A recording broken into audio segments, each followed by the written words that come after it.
क्या आपको पता है कि इंडिया वर्ल्ड का largest real time payment market बन चुका है, जहां लास्ट ईयर 2021 में 48 billion plus real time payment transaction हुए थे। और इंडिया के इस अचीवमेंट के पीछे जिसका हाथ है वो है UPI, unified payment interface. I am sure हम में से ज्यादातर लोग यूपीआई का यूज सबसे ज्यादा करते हैं ऑनलाइन पेमेंट के लिए, क्योंकि यह ट्रांजैक्शन को बहुत ही इजी और फास्ट बना देता है।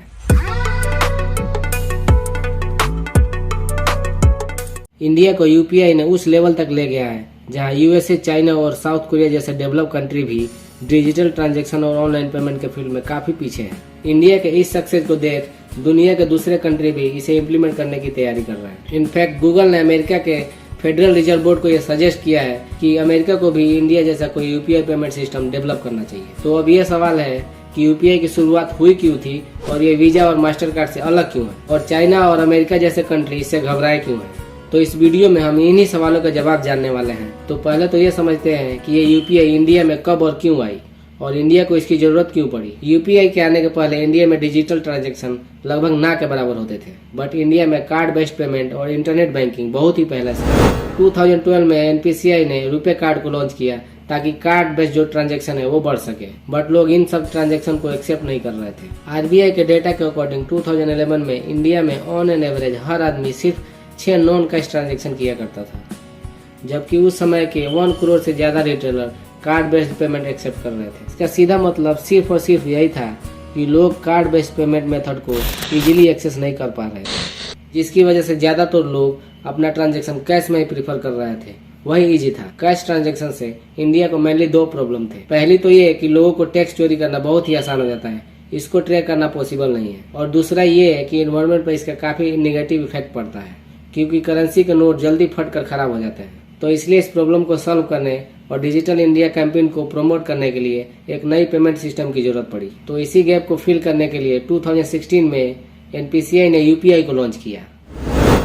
तो एक और सवाल आ रहा होगा कि यूपीआई दूसरे पेमेंट सिस्टम से अलग क्यों और कैसे है। इसे समझने के लिए ये जानना जरूरी है कि ये काम कैसे करता है। मान लेते हैं कि कोई सामान जैसे कि मोबाइल लेने शॉप पर जाते हैं जिसका प्राइस 5000 है। इसका पेमेंट गूगल पे या फोन पे से करते हैं, जिसमें हमने सेंट्रल बैंक का अकाउंट लिंक किया है। तो इसमें सेंट्रल बैंक इशूइंग बैंक कहलाएगा और फोन पे एक पेयर ऐप होगा जिसे हम पेयर पेमेंट सर्विस प्रोवाइडर यानी पेयर पीएसपी भी कहते हैं। यह भी समझ ले कि एनपीसीआई और फोन पे के बीच जो डेटा ट्रांसफर है उसमें एनपीसीआई ही वेरीफाई करता है। यह एक नॉन प्रॉफिट ऑर्गेनाइजेशन है जो मीडिएटर के रूप में काम करता है, ठीक वैसे ही जैसे कार्ड बेस्ड ट्रांजैक्शन में वीजा और मास्टर कार्ड करते हैं। गूगल पे से पेमेंट करते समय अमाउंट ट्रांसफर करने के लिए यूपीआई पिन सबमिट करने के बाद बैंक इसी रिक्वेस्ट को एनपीसीआई को फॉरवर्ड करता है। अगर आपके अकाउंट में इनफ फंड नहीं है तो ट्रांजैक्शन डिक्लाइन हो जाता है, अदरवाइज अमाउंट आपके अकाउंट से डेबिट करके डिटेल्स एनपीसीआई को फॉरवर्ड कर देता है। मान लेते हैं कि सामने वाले का अकाउंट एचडीएफसी बैंक का है, तो एचडीएफसी बैंक एक रिसीविंग बैंक होगा। तो एनपीसीआई उस 5000 को लेकर एचडीएफसी के पास जाता है और 5000 को सामने वाले के अकाउंट में ट्रांसफर करने का रिक्वेस्ट करेगा। तो इसके बाद एचडीएफसी बैंक इस 5000 को रिसीव कर इसकी डिटेल्स वापस एनपीसीआई को फॉरवर्ड कर देगा। उसके बाद एनपीसीआई अपने पेयर पीएसपी यानी फोन पे को फॉरवर्ड करता है। तो इसी बेस पर आपके अकाउंट में पेमेंट रिसीव होने और सामने वाले के अकाउंट से डेबिट होने का नोटिफिकेशन आता है। इसी बेस पर एक online UPI payment successful transfer होता है। एनपीसीआई के डेटा के अकॉर्डिंग 2021 और 22 के अंदर $1 ट्रिलियन के नंबर को भी क्रॉस कर दिया है, और इस साल और कहीं ज्यादा होने वाला है। एनपीसीआई से every month on an average 8 lakh crore के ट्रांजैक्शन हो रहे हैं, जिसका मार्केट शेयर 60% है। तो आखिर क्या रीजन है कि यूपीआई ने इंडिया के इस पेमेंट सिस्टम में इतना बड़ा बदलाव ला दिया। इंटरनेट बैंकिंग और मोबाइल वॉलेट से ज्यादा लोग यूपीआई से पेमेंट करना क्यों प्रीफर कर रहे हैं। तो इसके पीछे कई सारे रीजन है। पहला तो ये कि ये ट्रांजैक्शन को बहुत ही इजी और फास्ट बना देता है। फॉर एग्जांपल, अगर आप यूपीआई की जगह कार्ड का यूज करेंगे तो पहले आपको कार्ड का नंबर, होल्डर नेम, उसके बाद एक्सपायरी डेट और सीवीवी नंबर डालने के बाद आपके मोबाइल पर ओटीपी जाता है। उसको सबमिट करने के बाद ही ट्रांजैक्शन सक्सेसफुल हो पाता है, जबकि यूपीआई के थ्रू वही सेम ट्रांजैक्शन कुछ ही सेकंड में कर सकते हैं।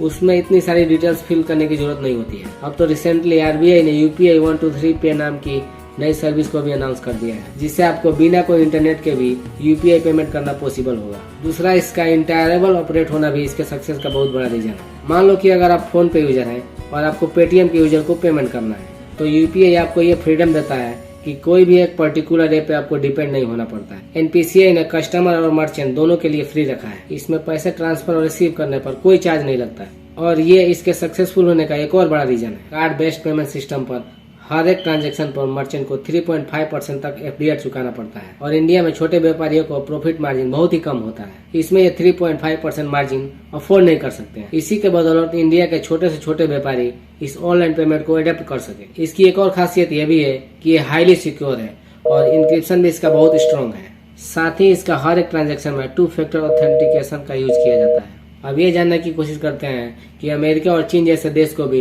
यूपीआई से क्यों प्रॉब्लम है। यूपीआई ने दुनिया के बड़े बड़े देश को अट्रैक्ट किया है। मलेशिया, सिंगापुर, भूटान और दुबई जैसे देशों में यूपीआई ऑलरेडी एंटर कर चुका है और भी कई सारे देश इसे अडॉप्ट करने की तैयारी में है। साथ ही एनपीसीआई ने इसे रसिया और ऑस्ट्रेलिया ले जाने की भी तैयारी कर चुकी है। गूगल ने भी अमेरिका को यह सजेस्ट किया है कि अमेरिका को भारत जैसा कोई यूपीआई सिस्टम डेवलप करना चाहिए, पर अमेरिका में स्विफ्ट नाम की सर्विस ऑलरेडी मौजूद है जिससे इंटरनेशनल ट्रांजैक्शन पूरी दुनिया भर में की जाती है। बट इसमें स्विफ्ट की मोनोपोली है। इसके ट्रांजैक्शन के थ्रू बैंक एक अच्छा खासा एक्सचेंज फी चार्ज करता है, तो इसकी पॉसिबिलिटी यूजर पर डिपेंड करता है कि वो इसको अडेप्ट करेंगे या नहीं। तो आने वाले समय में इंडिया का ये यूपीआई स्विफ्ट का अल्टरनेटिव बन सकता है। इसीलिए अमेरिका यूपीआई को थ्रेट की तरह देखता है। ठीक उसी तरह चाइना भी रसिया यूक्रेन के वार का एडवांटेज लेकर अपने यूनियन पे को रूस में स्टेब्लिश करना चाहता है। चाइना को अच्छे से पता है कि यूपीआई यूनियन पे के कंपैरिजन में टेक्नोलॉजी या इजी टू यूज हर एक चीज में बेहतर है। इंडिया भी यूपीआई को रसिया में ले जाने की तैयारी कर रहा है। ऐसे में चाइना को डर है कि ये यूपीआई यूनियन पे में भारी न पड़ जाए। आने वाले टाइम में इंडियन इकोनॉमी के लिए यूपीआई एक गेम चेंजर साबित होने वाला है।